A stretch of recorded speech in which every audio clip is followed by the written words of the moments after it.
कक्षा 10वीं के विद्यार्थियों को मैं ब्लूप्रिंट के हिसाब से ही प्रश्न बता रहा हूँ। ठीक है, तो जो इम्पोर्टेंट रहेगा आपके एग्जाम में आएगा वही प्रश्न मैं आपको बता रहा हूँ। तो देखो ये इकाई 8 है। ठीक है, इकाई 8 में क्या दे, हिंदी साहित्य का इतिहास। और हिंदी साहित्य के इतिहास से 5 नंबर का प्रश्न आएगा। एक प्रश्न 2 अंक का और एक प्रश्न 3 अंक का आएगा। ठीक है, अगर आप चाहो तो ये 5 नंबर का छोड़ सकते हो, लेकिन आपको छोड़ना नहीं है, क्योंकि आपको 75 में 75 लाना है या 75 में 70 लाना है। 70 से आप नीचे डाउन नहीं कर सकते। ठीक है, तो इसको आपको पढ़ना ही पड़ेगा। तो चलो मैं आपको बताता हूँ कौन कौन से प्रश्न इंपॉर्टेंट है। और ऐसे 2 टॉपिक को जोड़ दिया है जिसको सिलेबस में, मतलब आपके जो ब्लूप्रिंट दिया है ना, उसमें दिया ही नहीं है, लेकिन वहां से प्रश्न हर बार आते हैं। 1 नंबर के प्रश्न, 2 से 3 प्रश्न हर साल आते हैं। 2-3 नंबर के एक, और वो भी प्रश्न 1-1 नंबर के में आते हैं ना। कभी भी 2 नंबर, 3 नंबर, 5 नंबर के प्रश्न में कभी भी नहीं आता है, सिर्फ 1-1 नंबर के प्रश्न में आता है। तो वो 2 टॉपिक मैं बताऊंगा। ठीक है, और क्या करना है उसको भी मैं बताऊंगा। तो चलो पहले इसको देख ले, हिंदी साहित्य का इतिहास देख लेते हैं। तो हिंदी साहित्य के इतिहास में कौन कौन से प्रश्न इंपॉर्टेंट है देखते हैं। देखो, हिंदी साहित्य का इतिहास है, ठीक है, ये वाला, ये इकाई 8 है। यहाँ पे इकाई भले 5 लिखा है, ठीक है, लेकिन इकाई 8 से हम देख रहे हैं। ये जो है पहला प्रश्न, देखो आदिकाल से ये प्रश्न आएगा। आदिकाल को किन नामों से जाना जाता है, ये इंपॉर्टेंट प्रश्न है। ठीक है, टोटल 6 प्रश्न आएगा आपके एग्जाम में, क्योंकि 3 सेट है ABC, तो हर एक सेट में अलग अलग प्रश्न आएगा। तो अलग अलग प्रश्नों के हिसाब से जो कुल प्रश्नों की संख्या रहेगा वो 6 रहेगा। ठीक है, तो 6 प्रश्न देखने को मिलेगा। तो एक तो ये प्रश्न इंपॉर्टेंट है।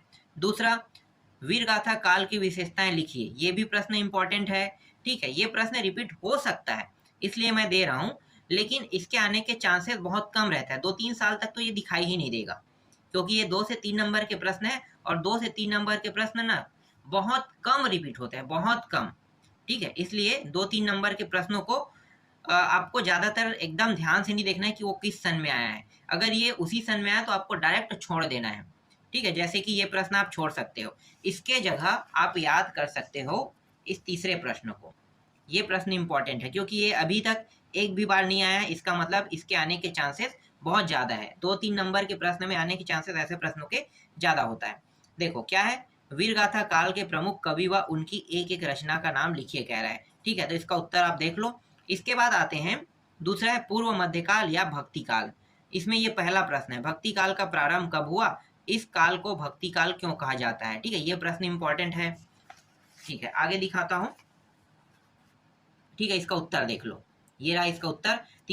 दूसरा प्रश्न देखो, भक्ति काल वाले से, भक्ति काल की प्रमुख विशेषता। ठीक है, ये 2019 और 2022 में आया है, तो इसके भी आने के चांसेस कम रहेगा। तो इसके जगह में अगर आपको याद करना है तो तीसरा प्रश्न को याद कर सकते हो।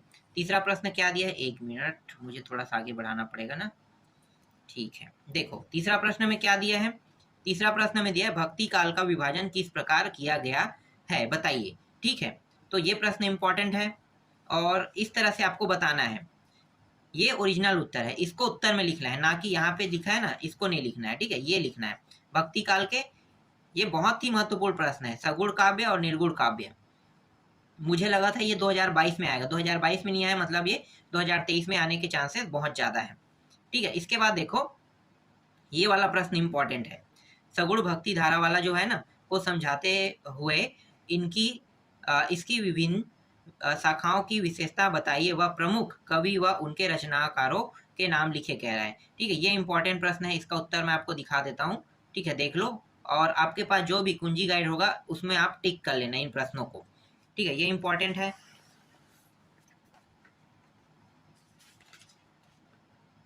और इसके बाद इसमें 2 है ना, एक है राम भक्ति शाखा और एक है कृष्ण भक्ति शाखा है। ठीक है, तो दोनों को देख लेना, ये कवि रचना वाला बहुत ज़्यादा आता है, ये वाला। ठीक है, और कृष्ण भक्ति शाखा की विशेषता दिखाता हूँ, ये रहा। और इसमें देखो कृष्ण भक्ति शाखा में ये जो कवि वाला है ना, कवि प्रमुख रचना है। ठीक है, यही इंपॉर्टेंट है, ये आते रहता है ऐसे टॉपिक। 2 याद करना है, 5 नहीं, कभी भी 4-5 नहीं आता है। 3 कम से कम रहेगा, क्योंकि 3 नंबर का है तो 3 याद करना है। इसके बाद देखो 5वां प्रश्न, निगूढ़ भक्ति धारा को समझाते हुए इसकी विभिन्न शाखाओं की विशेषताएं बताइए और प्रमुख कवि और उनके रचनाकारों के नाम लिखिए कह रहा है। ठीक है, तो इसके कवि और रचनाकारों को दिखाता हूं मैं अब। यहाँ पे देखो ज्ञान मार्गी शाखा की विशेषताएं कह रहा है, और ये रहा कवि। इसके बाद प्रेम मार्गी को दिखाता हूँ निगूढ़ में। देखो प्रेम मार्गी शाखा, और ये रहा इसके कवि और रचना। ठीक है, इसके बाद जो ये छठवां प्रश्न है इसको मैंने हटा दिया था, लेकिन इसे लेना है क्योंकि स्वर्णकाल क्यों माना जाता है, कह रहा है ना स्वर्णकाल, तो स्वर्णकाल वाला है, इसलिए ये प्रश्न इंपॉर्टेंट हो रहा है। ठीक है, इसको टिक कर लेना। और इसके बाद मैं आपको दिखाता हूँ उत्तर मध्यकाल या रीतिकाल। ठीक है, देखो उत्तर मध्यकाल या रीतिकाल में देखते हैं कौन कौन से प्रश्न इंपॉर्टेंट है। तो ये प्रश्न इसमें इंपॉर्टेंट है, ये वाला 2022 में आया है, तो आप इसे हटा सकते हैं। ठीक है, क्योंकि आ चुका है इसलिए इसके आने की संभावना बहुत कम है। और इसके बाद देखो ये 2022 में ये भी आया है पूरा। रीतिकाल काव्य को किन धाराओं में विभक्त किया गया समझाते हुए प्रमुख कवियों के नाम लिखे, कह रहा है।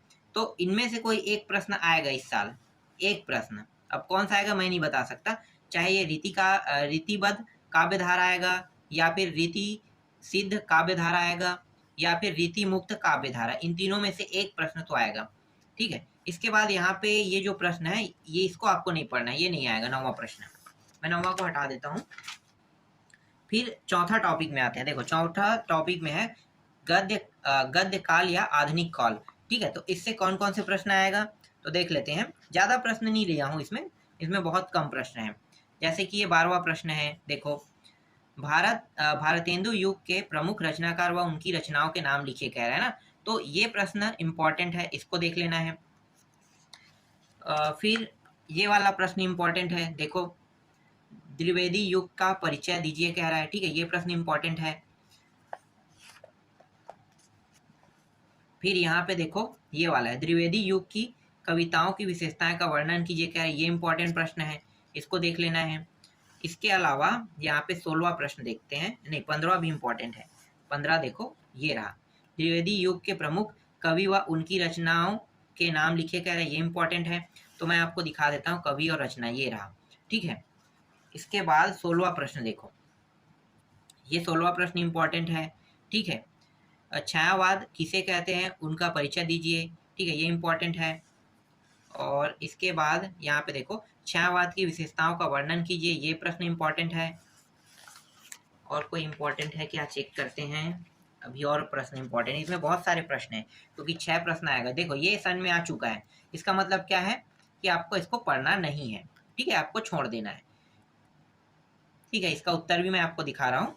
इसके बाद देखो ये रहस्यवाद किसे कहते हैं, उसकी विशेषताओं को लिखते हुए प्रमुख कवि व रचनाओं नाम बताइए, कह रहा है। ठीक है, तो कवि का नाम दे सकता है यहाँ पे, ये 2-2 नंबर के हिसाब से हो सकता है, 2 नंबर के प्रश्न में देखने को मिल सकता है। ठीक है, ये रहा यहाँ तक। और चलो आगे दिखाता हूँ 20वां प्रश्न। देखो ये 20वां प्रश्न इंपॉर्टेंट है। छायावाद और रहस्यवाद में अंतर स्पष्ट कीजिए, ये इंपॉर्टेंट है, दोनों में अंतर बताना है इस तरह से। ठीक है, इसके बाद देखो 21वां है, प्रगतिवाद को समझाइए। ठीक है, ये प्रश्न इंपॉर्टेंट है। 22वां प्रश्न भी इंपॉर्टेंट है क्योंकि प्रगतिवाद से देख रहे हैं, तो प्रगतिवाद से अक्सर प्रश्न पहले आते थे, अभी रुक गया है। लेकिन अब सबसे ज़्यादा ना, अभी जो मैं 2 टॉपिक दिखा रहा हूँ वही से प्रश्न सबसे ज़्यादा आएगा। ठीक है, ये इससे भी आएगा, प्रगतिवाद की विशेषताएं लिखिए। और एक जैसा नाम रहेगा तो आपको पढ़ना नहीं है क्योंकि ये दोनों का उत्तर एक ही रहेगा। प्रगतिवाद के प्रमुख कवि व रचनाकार बताइए, ये इंपॉर्टेंट है। फिर यहाँ पे देखो प्रयोगवाद को समझाइए, कह रहा है। ठीक है, ये इंपॉर्टेंट था। 25वां भी इंपॉर्टेंट है। ठीक है, इसको भी देख लेना। और ये 26वां प्रश्न भी इंपॉर्टेंट है। ठीक है, इसको भी देख लेना। फिर नई कविता को समझाइए, कह रहा है। तो नई कविता वाला जो है ना, इससे प्रश्न पहले नहीं आते थे, अभी भी मैं यहाँ से प्रश्न नहीं लूंगा। ठीक है, क्योंकि पहले नहीं आते थे, तो अभी भी ना इससे आने के चांसेस बहुत कम है। और ये रहा नई कविता की विशेषताएं। ठीक है, ये प्रश्न इंपॉर्टेंट है। और ये वाला जो प्रश्न है ये भी इंपॉर्टेंट है, 29वां प्रश्न। ठीक है, 30वां को आपको नहीं देखना है, प्रयोगवाद से है, प्रयोगवाद से मैंने पहले ही बता दिया। और ये 31वां प्रश्न अंतिम प्रश्न है, ये इंपॉर्टेंट है। इतने सारे प्रश्न इसमें इंपॉर्टेंट है। ठीक है, इन सभी को पढ़ोगे तो 5 नंबर मिलेगा। ठीक है, तो ज़्यादा टफ नहीं रहता, हिंदी बहुत सरल रहता है। अब यहाँ पे देखो इकाई ये 6 जो बता रहे हैं ना, भाषिक तत्व, ये आपके ब्लूप्रिंट में दिया ही नहीं है, लेकिन यहाँ से हर साल प्रश्न आते हैं। ठीक है, हर साल प्रश्न आते हैं। और कितने प्रश्न आते हैं, 2 या 3 प्रश्न।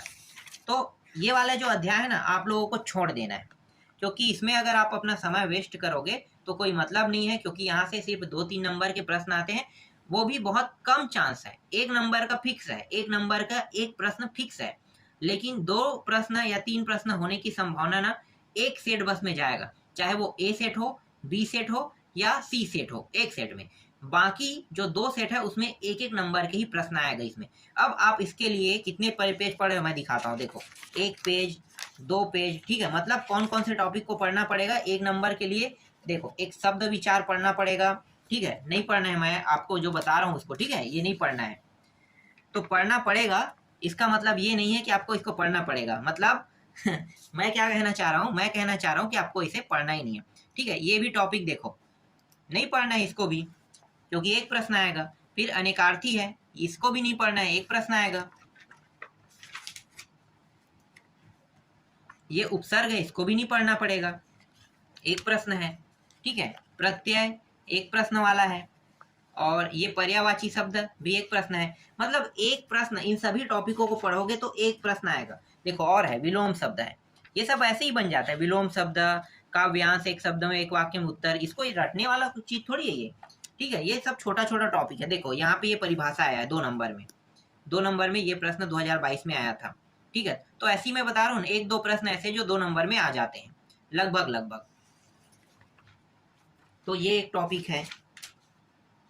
और अशुद्ध वाक्य है, इसको भी नहीं पढ़ना है, ठीक है। वैसे ही बता देता हूँ, मुहावरा नहीं पढ़ना है आपको, लोकोक्तियां नहीं पढ़ना है, शब्द शक्ति नहीं पढ़ना है, इसमें शब्द गुण दिया है, संधि दिया है, समास दिया है। इतने सारे टॉपिक को पढ़ोगे और कितने प्रश्न आएगा, एक प्रश्न। तो पूरा वो जो टॉपिक है ना हटा दो पूरा का पूरा, ठीक है। इसी तरह से इसको भी हटा देना है आपको, काव्य तत्व रस छंद अलंकार को भी हटा देना है, इसको भी नहीं पढ़ना है, इकाई 7 में दिया है, ठीक है। ना तो रस पढ़ना है, ना छंद, ना अलंकार, क्योंकि इन सभी को पढ़ने पर सिर्फ 2 नंबर के एक प्रश्न आएगा। तो कुल मिलाकर 4 से 5 नंबर के प्रश्नों को अगर हम हटाते हैं तो आपके एग्जाम में कितना प्रश्न और मतलब कितने नंबर का प्रश्न बचा है, 70 नंबर का ना। तो 70 नंबर तो बहुत होता है भाई।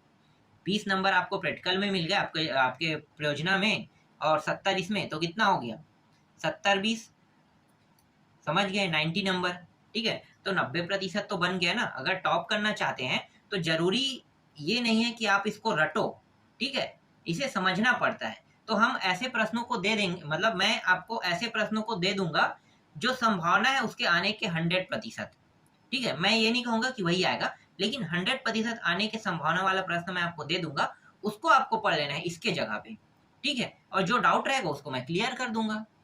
तो इससे क्या होगा, हो सकता है आप 75 में 75 ला लोगे, अच्छी बात है, 75 में 75 पा जाओगे तो, ठीक है। लेकिन इसके चांसेस कम होता है। हिंदी में शब्दों में ना जो लिखावट है उसमें नंबर कट जाता है, सिर्फ ये हिंदी में होता है, इसलिए नंबर बहुत सारा ना डाउन हो जाता है, ठीक है। तो इसलिए मैं मानता हूँ कि 70 तक के तो ला ही लोगे।